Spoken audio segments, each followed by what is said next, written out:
Okay, we're going to continue with seeing only loss. There is a very upset squirrel making a lot of noise, and the crows have just showed up. So if they get a little too loud, then I'll have to call it quits. Seeing only loss. For some individuals, the terror of being hurt in a new relationship is so great that they cannot let anyone get close enough to touch them. Repeatedly, these individuals say, "I cannot bear the pain of being hurt again." They deny their need and their desire for emotional closeness, sometimes only to others, sometimes to themselves as well. For some, the denial lasts a lifetime. For others, it fades through the persistence of a loving suitor. After the death of his mother, writer C.S. Lewis likened himself to someone who was wearing stiff clothes like a corset or even a suit of armor. He felt as if he were a lobster, tied in and constrained in his ability to feel and his capacity to love. All right, I'm going to read that one again.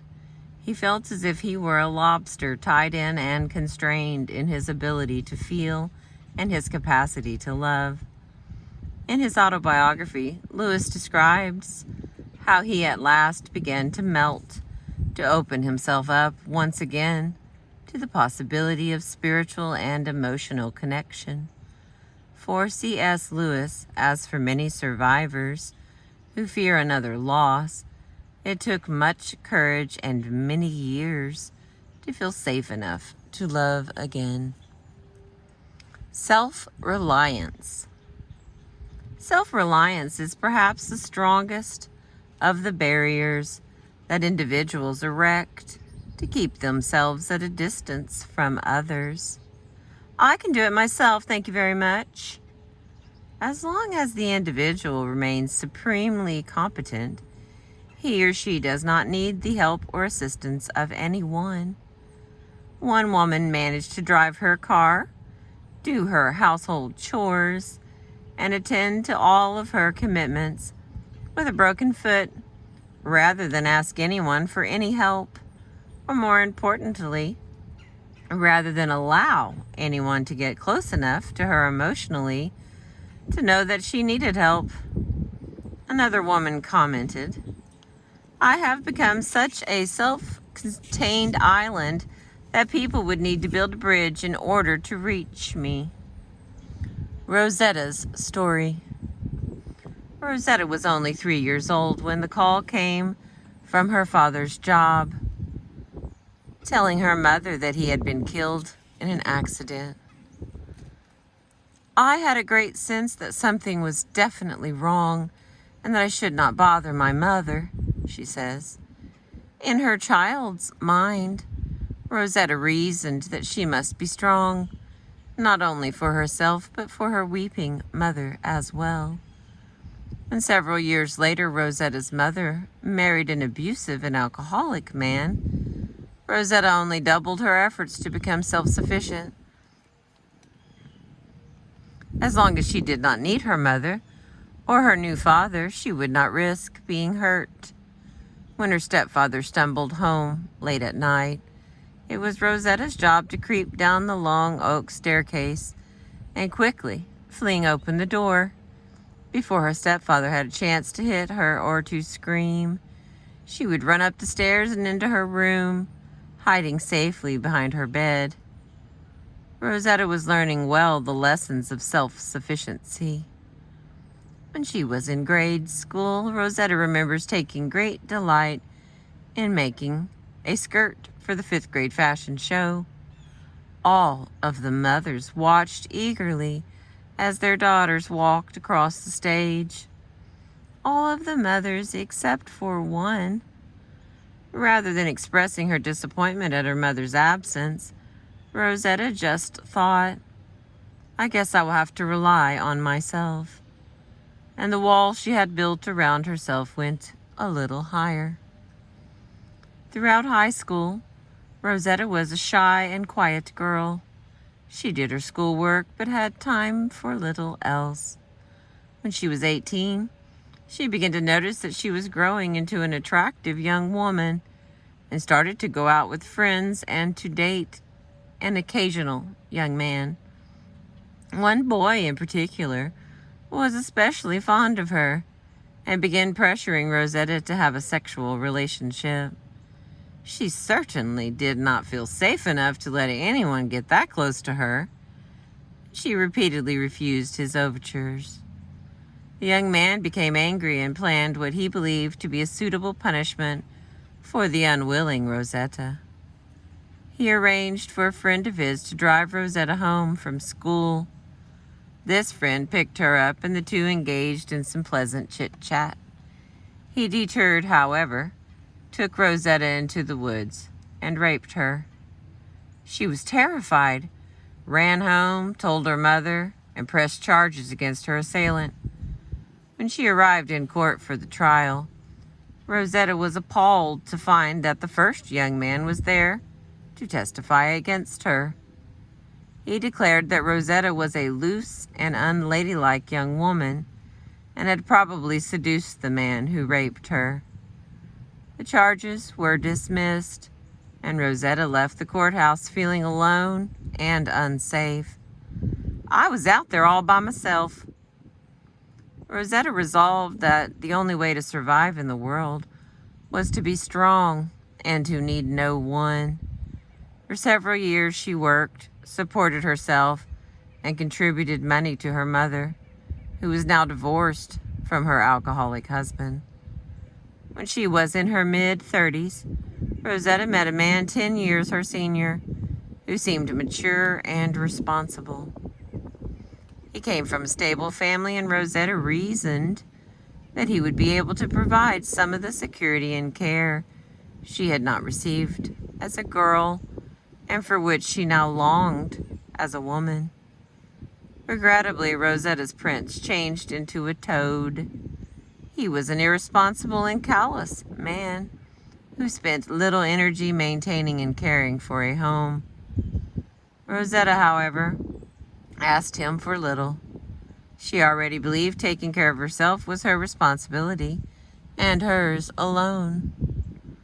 Throughout her 17 years of marriage, Rosetta paid all the bills, adopted a child on her own, bought a house, and became so self-sufficient and competent that her husband frequently referred to her as the man of the house, the strong, silent type who did not need anyone.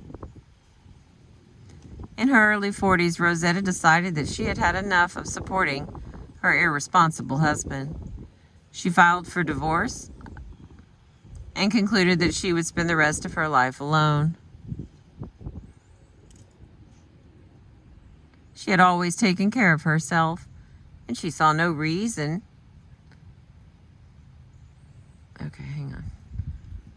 She had always taken care of herself, and she saw no reason to let the wall down so that someone might approach her. One day, however, at a church picnic, she met a man who was determined to get to know her. He came up to her, talked for a while, and gave her his business card. Rosetta promptly threw the card in the garbage can. 3 weeks later, they met again, and he said to her, "I assume you tossed my card out. You don't think you need anyone, do you?" Rosetta was intrigued by his observation, and they began the slow process of getting to know one another. Early in their relationship, Rosetta had to call to cancel a date because her car would not start in the sub-zero weather. Her new boyfriend told her to stay where she was. He would be right over. Before Rosetta could protest that she did not need any help, thank you, the man had hung up the phone and had begun the hour-long drive from his house to hers. Rosetta was astounded that anyone would take such trouble just to be helpful. On another occasion, she came home to find a picnic basket filled with food waiting at her doorstep. There was a little note that said simply, "I know you've been working hard, just thought you might like a little treat." For Rosetta, this new man was like the prince who had the perseverance to cut through the brambles to get to Sleeping Beauty. The relationship is now 3 years old, and Rosetta is starting to believe that she does not have to be the self-reliant survivor, the woman who has to do everything on her own. Rosetta acknowledges that she has begun to lower the wall she has built up over many years. She has, however, only just begun to lower it. It has not yet been completely dismantled. While self-reliance forms the bricks and mortar of many protective barriers, for others the wall is constructed from a breezy, casual superficiality. Although he has many friends, Jack never lets anyone get too close. He enjoys playing basketball with a group of guys. He likes to go drinking with another group of friends, but no one ever gets to know him very well. During the time I interviewed him, Jack's phone rang several times. There were several light, airy conversations, and he was clearly a well-liked man. Light-hearted casualness, however, serves as Jack's defense. He has not allowed anyone to get beyond that barrier since his father's death many years ago.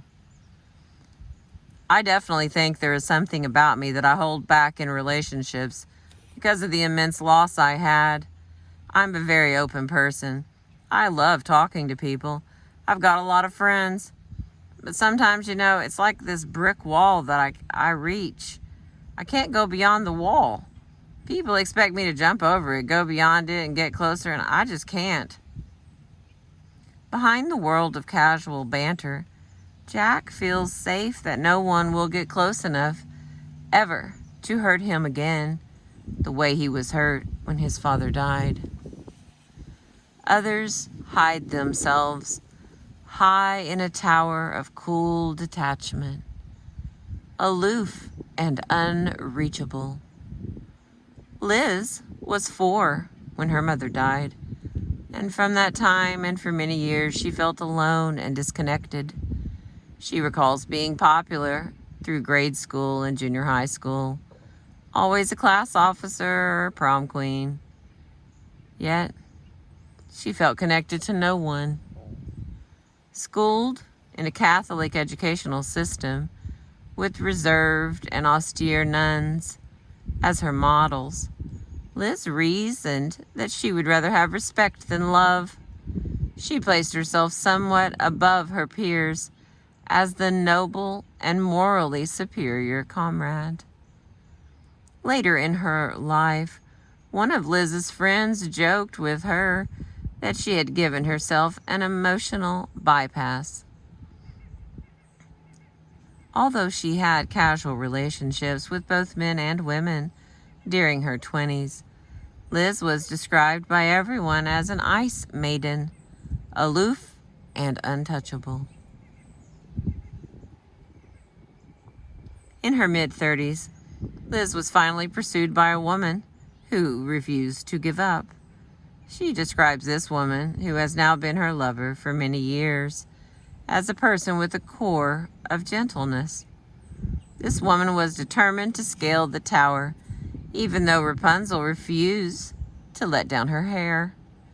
For months, she sent Liz cards and flowers, undaunted by repeated rejection, and good-humored throughout their difficult courtship. Although the two have now lived together for many years, Liz insists on maintaining a private space within their home. In the room she calls her own, Liz can still retreat to the tower if she feels the need.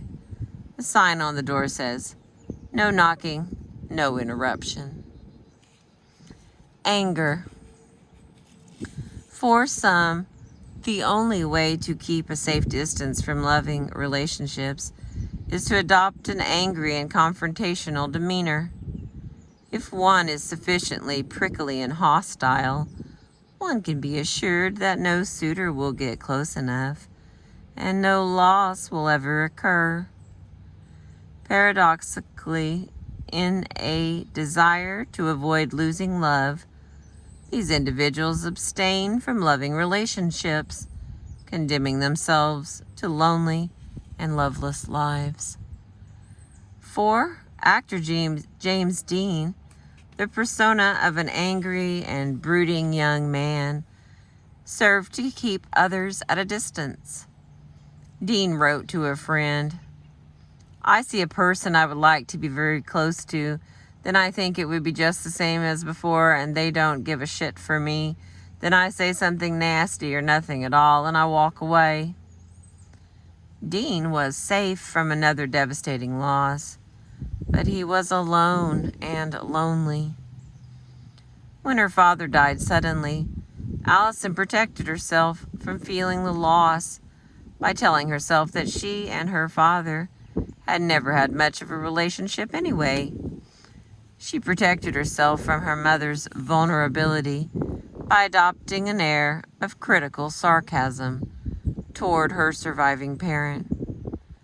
Whenever she saw her mother cry, Allison would become critical and contemptuous. It is now painful for her to remember the steady stream of put-downs she directed at her own mother. Allison's tough guy persona extended to her friends as well. She was determined not to be a weak little girl, and she learned to swear and fight with the best of them. Boys in her class would frequently dare her to engage in some dangerous behavior, and Allison always met the challenge. No one was going to break through her image of herself as beyond pain. She remembers feeling superior to everyone. "I was the strong one, looking down on the weak ones, constantly challenging people to acknowledge just how tough I was." Sarcasm quickly turned to meanness, and Allison gained a reputation for being a cruel little girl. "I was just doing it to protect myself." Her tough and angry persona worked better than Allison might have imagined. Many people willingly kept their distance from one who seemed so quick to snap. As an adult, Allison has done much to soften her angry behavior. She now has a wide circle of women friends, but has been unable to let down her guard in relationships with men. The caustic and angry child quickly appears when anyone gets too close. "I feel I have to keep men at arm's length because I can't let them hurt me. I'm always sure that they are going to hurt me or leave me." Allison is not surprised that it has been years since anyone has tried to reach out to her. She says, "I feel like sandpaper. I'm rough and hard to hug." Professionally, Allison has made a career of working with seemingly incorrigible delinquents. She spends hours counseling young men and women who come into her office angry and contemptuous. "My heart goes out to them. I know how much they're hurting." Allison can understand the need these young people feel to defend themselves at all cost. She also knows, however, that anger and hatefulness are powerful defenses against intimacy. After a while, they work so well that people not only stop trying to break down the barriers and reach you, they even forget that you're still on the other side.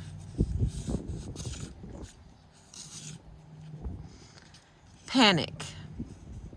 For some individuals, relationships have become so terrifying that they feel unable to approach them at all. As much as they may want to be connected to another person, these individuals only feel terror when they think about getting close to someone else. One woman's fear of getting too close was symbolized by a dream she had repeatedly throughout her childhood and adolescence. In the dream, she is sitting in a small brick house, looking out of a large picture window onto a beautiful green lawn. Suddenly, a lovely ballerina appears on the grass. She is dressed in a beautiful pink tutu and is dancing magically. As the dreamer leaves the safety of her house and goes outside to approach the ballerina, the scene changes. The sky darkens and the ballerina changes into a shrieking devil. The young girl turns in terror, runs from the garden back into the house, screaming and crying. The lesson that the child learned was that relationships are dangerous, and one is smart to remain inside, safe from harm. For some, the terror of being in a real relationship causes them to hide behind the facade of multiple pseudo-relationships. Bella is a beautiful and sophisticated woman, and no one could say that she has not had her share of intimate encounters. Yet, since she was a 9-year-old girl and overheard her other siblings talking with certainty about the death of their mother, Bella has been unable to engage in a real relationship. Her relationships only last long enough for Bella to collect the details she will need to invent a romantic plot. With a few real-life details about her latest lover, Bella constructs the story of a relationship, which substitutes for a real relationship. When you hear her talk, it sounds as if she is involved intimately with many people. Yet in truth, Bella's stories begin in reality and grow in her imagination. She becomes preoccupied with the details of other people's lives, details that give her the illusion of being connected without any of the danger of really having to know another person or allowing them to know her. This last part right here is called Miranda's Story, and then we'll be done with chapter 6. Miranda's father died when she was only 2 years old, and Miranda can hardly remember a time in her life when she was not frightened. As a young child, she would imagine that a lion or a tiger was waiting for her around every corner. Once she entered school, Miranda got in the habit of inventing a classmate home with her to lunch every day.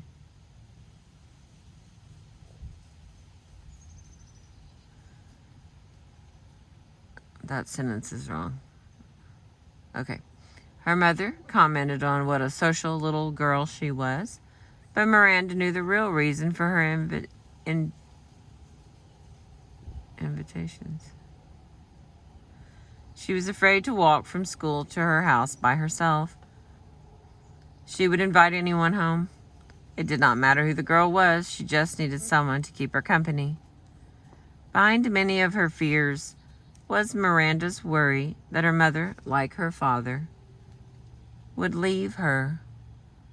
When Miranda was 8, her mother remarried, and despite the fact that she was told stories of being part of a happy new family, Miranda only remembers being afraid. While her mother was dating her stepfather, Miranda would go to the window as the couple drove away, screaming and crying. "Please don't go. Please don't leave me." Although her mother and stepfather tried to include her in their life, Miranda remembers being a lonely and unhappy little girl. She was terrified of being abandoned and feeling hurt by someone for whom she cared. Yet she was afraid to reach out and to break through her own isolation. Over the years, Miranda developed a secret world, a world in which she could invent the person she wanted to be and the family she wished she had. When she entered adolescence, drugs and alcohol helped her to be even more creative in the fantasies she constructed. Inside her own head, Miranda invented a world in which she was not an only child. She gave herself 2 wonderful, fun-loving brothers, and she imagined all the good-natured fun and teasing that they would have together. All the loneliness, all the isolation, I just eliminated it. For a while, the world inside Miranda's head was sufficient to soothe her. She did not need to risk a relationship with a real person. As she got older, however, and grew into a lovely young woman, several men approached her.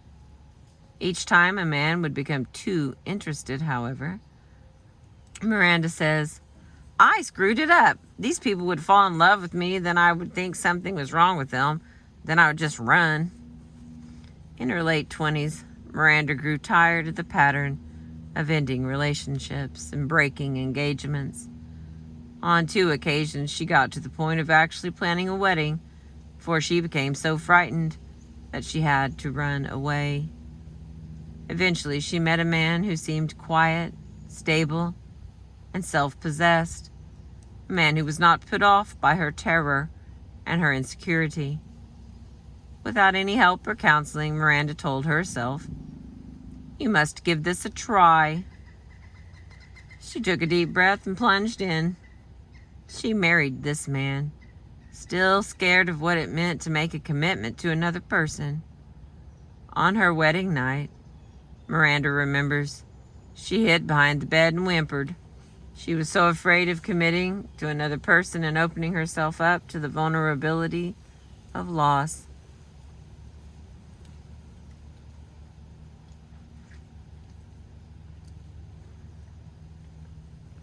Excuse me. In the first years of their marriage, Miranda went through the motions of being a wife. She had seen her mother respond appropriately to a husband, and she knew how a wife should behave. She remained frightened, however, and kept herself at an emotional distance from her husband. In her early 30s, Miranda suffered a serious illness. Her husband did not panic. He stayed with her in the hospital, watching over her and comforting her throughout her ordeal. When Miranda awoke, she looked at her husband with new eyes. This was a man who would not leave her. The terror of abandonment begun when she was just a small child and her father had died, quieted as she began to believe that this man, her husband, might have the strength and the resolve to stay with her. Finding the right balance in a relationship is a very difficult task for any adult. Just how close is too close? How much distance feels like separation? Each of us must struggle with those important questions of how to be an independent person and how to be in a relationship at the same time. For the survivor of early loss, the world of relationships is both more puzzling and also more treacherous. When a parent dies young, a child's basic assumption that relationships are forever and love lasts an eternity are shattered. Perhaps those assumptions need to be shattered for all of us. They are, in fact, an unrealistic basis on which to build a relationship. Without those fantasies of permanence and security, however, many of us might feel too frightened to take the risk and allow another person to get close. Survivors of early loss enter into relationships with childish fantasies disabused. They know that relationships are not permanent. Some of them choose to venture forth. Others stay behind, safe, but alone. Thank you for listening. That has been the end of chapter 6, called Building Relationships, The Dance of Love and Loss. The book is titled The Loss That Is Forever, The Lifelong Impact of the Early Death of a Mother or Father, by my favorite author, Maxine Harris PhD. We'll continue with parenting in chapter 7 next on page 169. I appreciate you listening and watching. Thank you.